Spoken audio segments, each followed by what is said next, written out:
Kalyan hyper മാർക്കറ്റിലെ എല്ലാ branded പ്രൊഡക്ട്സിനും നല്ല വില കുറവാ. അതിനിപ്പോ സീസൺ ആണെന്നോ വീക്കെൻഡ് ആണെന്നോ നിർബന്ധമില്ല. പിന്നെ ഇത് പിഷ്കല്ല, ഇതിന്റെ പേരാണ് സേവിങ്സ്. ബ്രില്യന്റ്. അതാണ് ചായ കുടിക്കും. വില ശരിക്കും കുറവാണ്. അതാണ് കല്യാൺ ഹൈപ്പർ മാർക്കറ്റിന്റെയും കല്യാൺ എക്സ്പ്രസ് മാർട്ടിന്റെയും ഗ്യാരണ്ടി. വടക്കാഞ്ചേരി നിയോജക മണ്ഡലം LDF സ്ഥാനാർത്ഥി സേവ്യർ ചിറ്റലപ്പള്ളി വോട്ട് രേഖപ്പെടുത്തി. കുമരനെല്ലൂർ വില്ലേജ് ഓഫീസിലെ 34-ാം നമ്പർ ബൂത്തിലാണ് അദ്ദേഹം വോട്ട് ചെയ്തത്.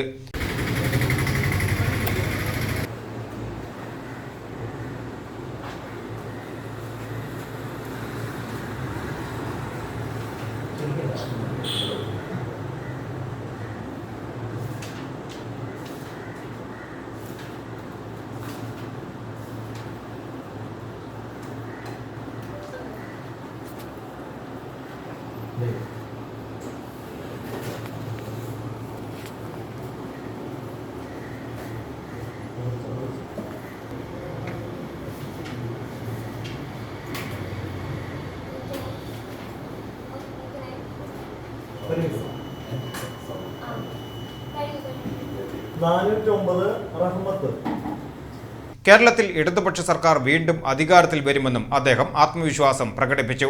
വടക്കാഞ്ചേരി മണ്ഡലത്തിൽ വിജയം ഉറപ്പാണെന്നും അദ്ദേഹം കൂട്ടിച്ചേർത്തു. രാവിലെ തന്നെ തന്റെ ബൂത്തിലെത്തിയാണ് അദ്ദേഹം സമ്മതിദാന അവകാശം വിനിയോഗിച്ചത്. ഇടതുപക്ഷ ജനാധിപത്യ മുന്നണി കേരളത്തിൽ തുടർഭരണം ഉറപ്പുവരും എന്ന നിലയിലുള്ള സാഹചര്യമാണ് കേരളത്തിൻ്റെ അകത്ത് ഉരുത്തിരിഞ്ഞു വന്നിട്ടുള്ളത്. തീർച്ചയായും ഇടതുപക്ഷ ജനാധിപത്യ മുന്നണിക്ക് വിജയം ഉറപ്പാണ്. അതിനാവശ്യമായ എല്ലാ സാഹചര്യവുമുണ്ട്. വടക്കാഞ്ചേരിയെ സംബന്ധിച്ചിടത്തോളം തീർച്ചയായും കേരളത്തിൽ ഇടതുപക്ഷ ജനാധിപത്യ മുന്നണിയോടൊപ്പം തന്നെ നിൽക്കും എന്നത് ഉറപ്പാണ്.